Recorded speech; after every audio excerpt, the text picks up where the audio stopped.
Let me do intro. Hi, and welcome to the SparcStart TA Leader Series, where we have the privilege of talking to people who are doing interesting things, asking good questions, and anticipating things to come. Today, I'm really excited to talk to Audrey. Audrey, would you please introduce yourself for me? Sure. Hey, I am Audree Hall, talent brand. Oh, wait, I have a new title, Senior Talent Operations Program Manager. Big mouthful. And I handle all of talent brand here at Coupa. Ah, great. Thank you. And the reason I'm excited to talk to you is because you're all about strategy first and foremost, and that leads to real content calendars and thinking through things. Can you just talk a minute about how you approach all of this? Sure. So my background was social media management, and then I did event managers. And in social, I always felt like you had to have rocks. I called them big rocks of your themes or your content. And then you develop content strategies based on those rocks. I did the same thing here at Coupa, and it's evolved as I've come through into my fourth year now. First, it was let's get a content strategy and let's talk about what's happening here. So it was really simple, elevating our employer brand awareness, and then what buckets fit into those areas.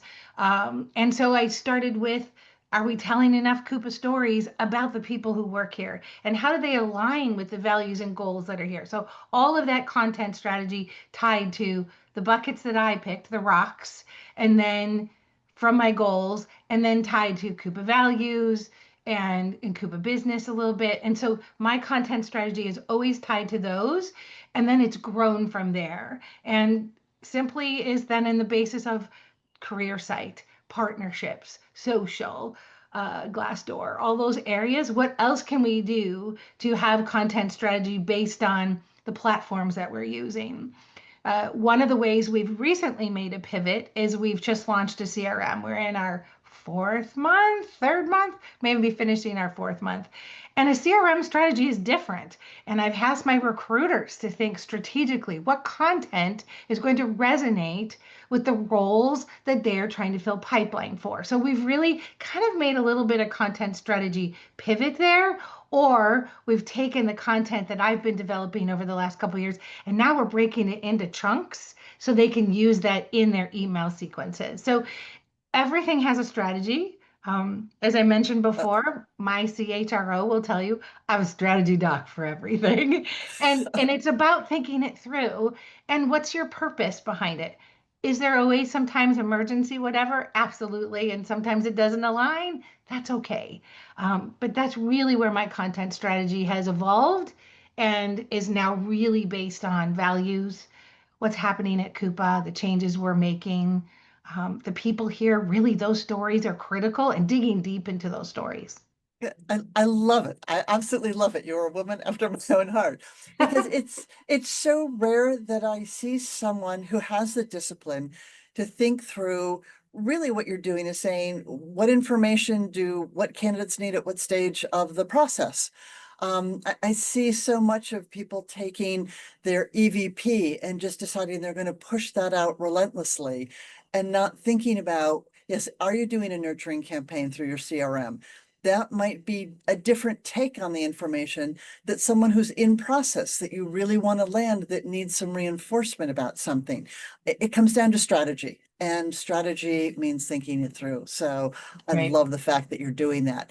Can you give us an example of like what kind of content might you put out on social, which I assume would be more for attraction, versus what kind of content are you putting in a nurturing campaign for someone who already knows about you, is potentially applied already, but you might be keeping warm for another role? So we've decided to be more thematic when it comes to people if they've already applied and we're nurturing them along the way. So women in tech is always a wonderful place. We have some amazing women leaders here at Coupa and telling their stories, or engineering women's stories in India and really showing what they're doing. So we've used that for nurture.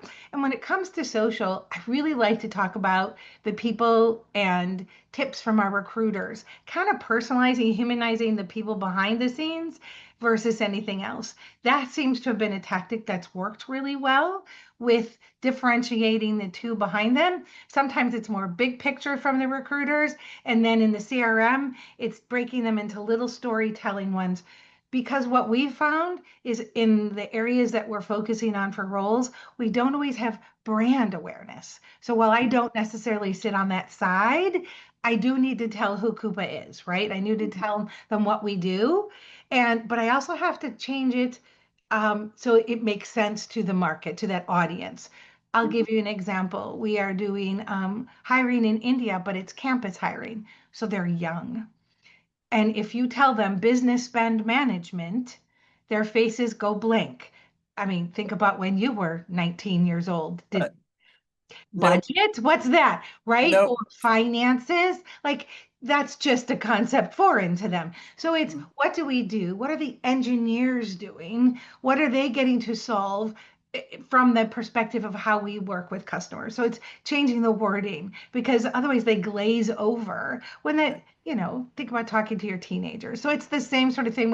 And then we want to have them hear about what they get to do, who they get to work with, so problem solving, culture, that sort of thing. So we have found that is the right approach in our sequences for that audience. So we do tailor it. And again, we are new in our CRM. So we are all learning to make that pivot. And I'm reminding myself to my recruiters, be strategic. And I don't always know they're accustomed to that role. And it's having them to work with their HRBPs and their hiring managers and saying, hey, we've looked here. I've got a pipeline of 5. I'm not sure.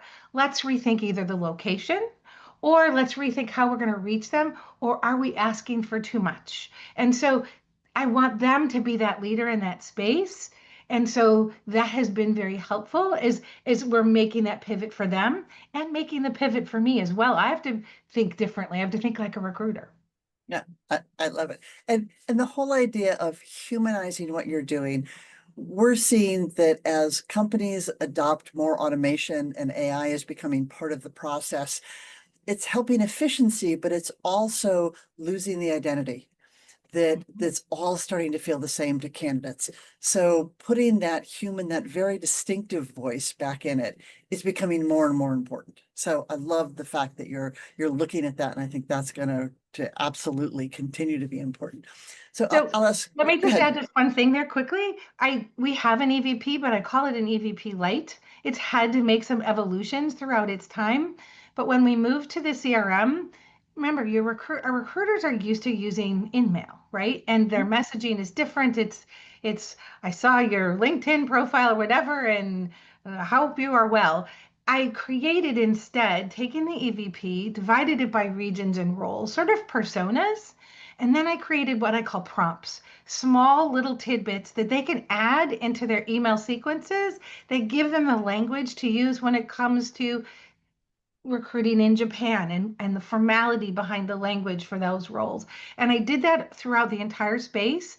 And then I hired a recruitment marketer who's expanded those prompts into longer email sequences. And so it's making the recruiters more comfortable with that we're moving from the recruiter language to a talent marketer language, and they like them. They copy and paste them, and I'm like, you can put your own voice in there, but this can tell you how we have a virtual first policy, or how culture is, or what it's like in the Bogota office, giving them those words to use that entice those candidates. I love it. I absolutely love it. I'm amazed you're not on the speaker circuit because I think so many people would love to hear it. It's rare that someone has taken it down to that level. So I think it's really extraordinary that you're doing it. Well, thank you. Um, It's fun. it is. It's and the question I want to ask, and I can't help myself, how are you measuring the success? So that's been tough. I'm going to be honest. We currently are on an ATS CMS that doesn't give me a lot of real data, high level data, time on site, that sort of thing. To give you an idea, when I first started, it was site visits, unique, time on page, and if they were visiting more than one page. That was pretty simple. We've moved to a different CMS. I still get the same data, but we went from 25 seconds on Coupa Careers to 3 minutes on Coupa Careers. Ah, There are an average of 2, sometimes 3 pages per visit. So that's great. Our Google rankings have gone up, whereas before they were tanked on the bottom. They're now from LinkedIn and direct. It's #3. LinkedIn popped in higher yesterday, which was fun. So that's how we were measuring. I can't see currently where they're going. So if they do come see a job, I can't see where they're going. That is going to come with our new CMS and ATS implementation at the end of October.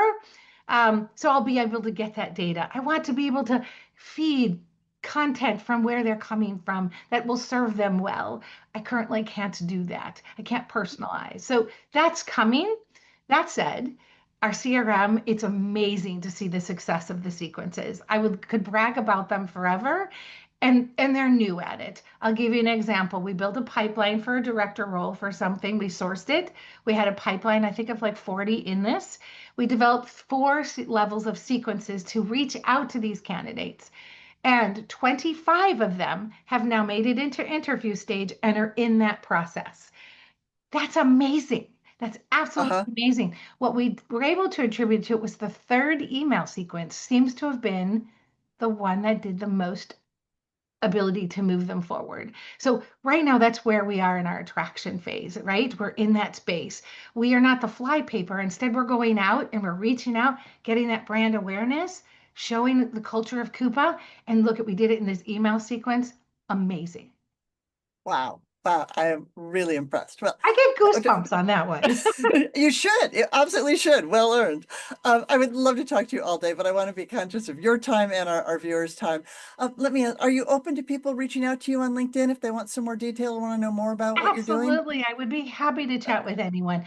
I'm pivoted from into this space. And the person who hired me years ago said, I can teach you about talent acquisition and HR, but I need someone who has the marketing chops. It makes the most sense if you've got this well-rounded space of marketing and applying it here.